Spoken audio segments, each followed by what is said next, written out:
Hi friends, இன்னைக்கு நாம ugly duckling don't episode 2 பார்க்க போறோம். வாங்க இப்போ கதைக்குள்ள போகலாம்.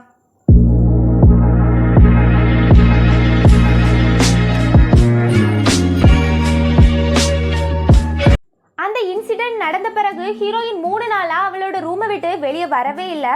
அவளோட அப்பா எவ்வளவு ட்ரை பண்ணாலும் ஹீரோயின் அந்த ரூமை விட்டு வெளியே வரவே மாட்டேங்கிறா.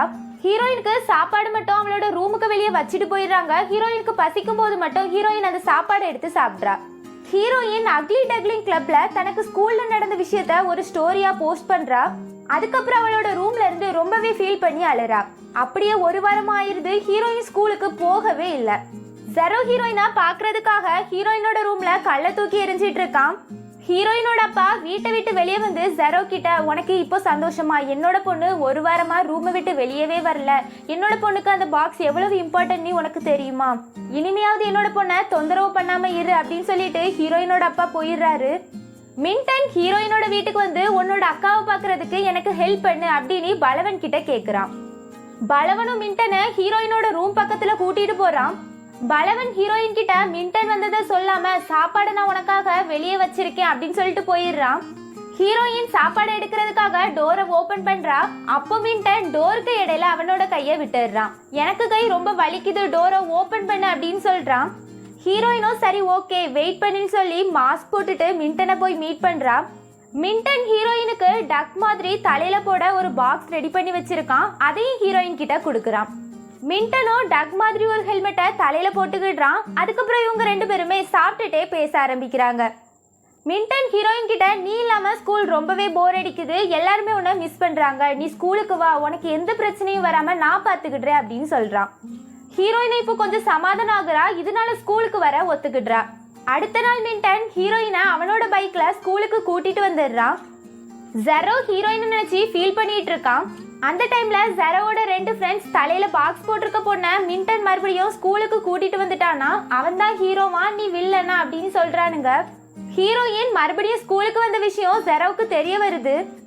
ஹீரோயின் தனியா இருக்கும்போது ஜெரோ ஹீரோயின் கிட்ட போய் சாரி அப்படின்னு சொல்ல வரும்போது ஹீரோயினோட தம்பி அங்க வந்து, என்னோட அக்காவை டிஸ்டர்ப் பண்ணாத அப்படின்னு சொல்லிட்டு ஹீரோயினை கூட்டிட்டு போயிடுறான்.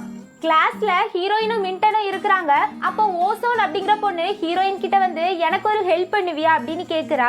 நான் நல்லா படிக்கிறதுனால ஜெரோவும் அவனோட ஃப்ரெண்ட்ஸும் என்னோட புக் பேக்ஸ் எல்லாத்தையுமே தூக்கி எரிஞ்சிடுறாங்க. என்னோட ஐ கிளாஸஸை கூட உடைச்சிட்டாங்க.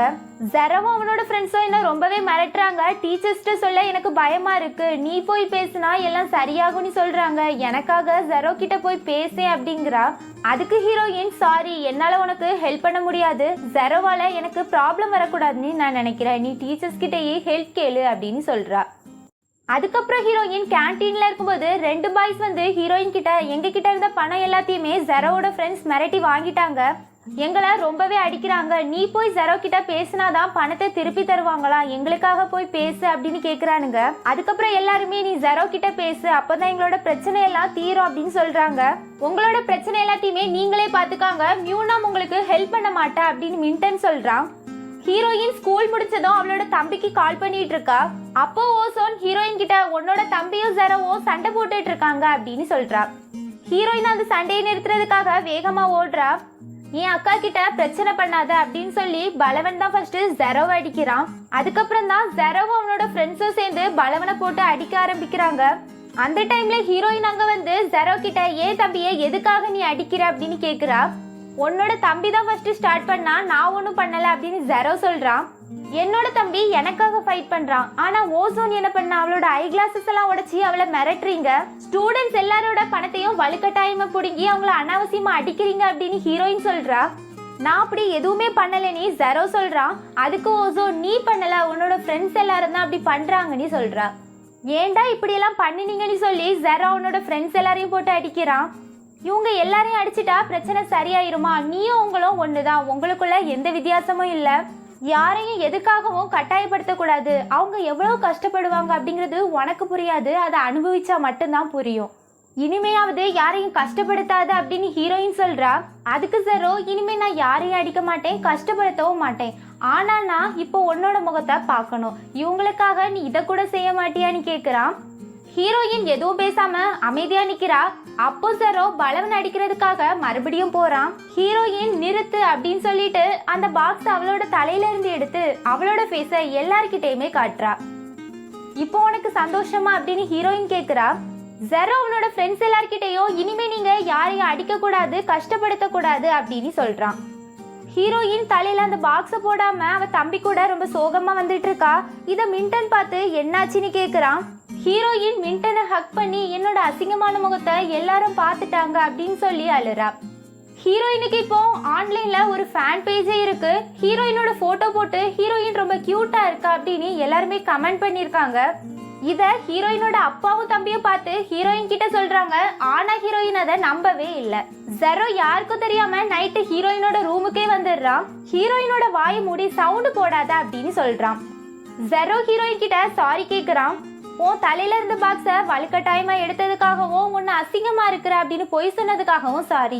நீ உண்மையாவே ரொம்ப அழகா இருக்கிற. என்னோட கண்ணுக்கு நீ மட்டும்தான் அழகு.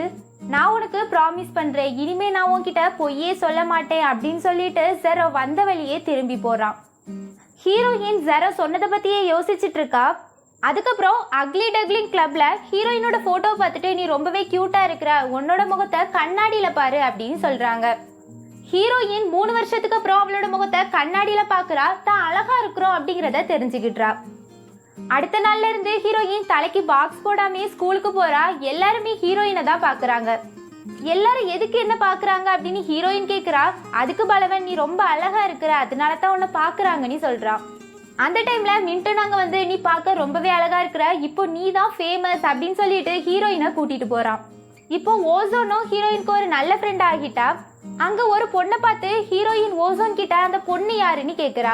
அவளோட நேம் தான் விவி. கிரேட் 10 ஸ்டூடெண்ட்ஸோட பிரசிடென்ட், ரொம்பவே அழகான பொண்ணு, புத்திசாலியும் கூட அப்படின்னு ஓசோன் சொல்றா. அதுக்கப்புறம் ஹீரோயின் ரெஸ்ட் ரூம்க்கு போகும்போது விவி ஹீரோயின் கிட்ட பேசுறா.